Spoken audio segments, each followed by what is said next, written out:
we can use inverse matrices to solve systems of equations because when we multiply a matrix by its inverse, it cancels. It turns into the identity, and the identity is like multiplying by 1. So let me just first write out a matrix equation so you can see why this is. In general, a matrix equation we would write as a coefficient matrix times a matrix of variables equals some other column matrix. If I have the inverse of A and I multiply, I do left multiplication by A inverse on the left side of the equation and on the right side of the equation. Note that the inverse is on the left of each of those expressions. A inverse times A is the identity matrix. Well, the identity times anything is that thing. So I times X is simply X. So that means I can get the solution to this equation. I can solve for X, the variable matrix, by just using the matrix of A and multiplying it by B. So here I can write this as a matrix equation. I can write this as 3, 8, 4, 11. That's the coefficient matrix times the variable matrix xy equals 5, 7. That's like the matrix B. And then if I can get the inverse of this matrix, I can just multiply it by the 5, 7, and that will tell me x and y.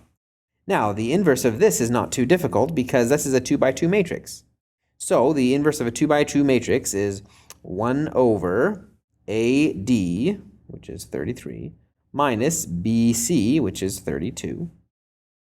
We flip the main diagonal, so 11, 3, and we change the sign on the other diagonal.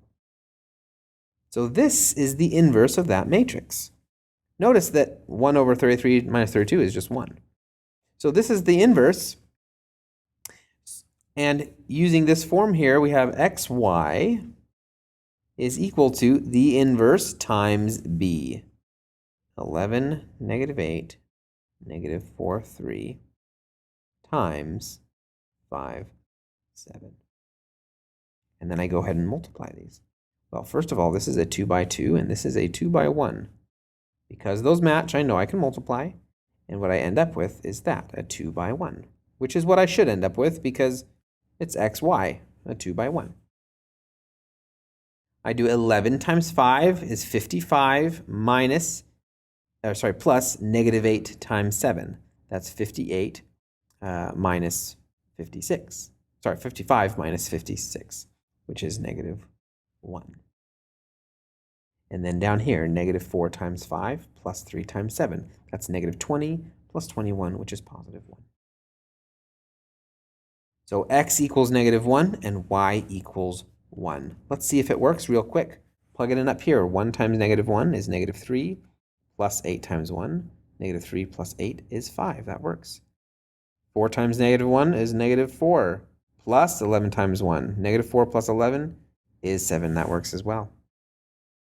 So you can see that using a matrix inverse to solve can actually be really, really powerful. Now, we had to do the work to find the inverse, but the thing that's really cool about this is once you know the inverse of the matrix, then you can get all types of outputs over here, and you just do the matrix multiplication. You do that by the inverse, and it gives you the solution. And so you can quickly solve lots and lots of systems of equations that have the same coefficient matrix by using the inverse matrix.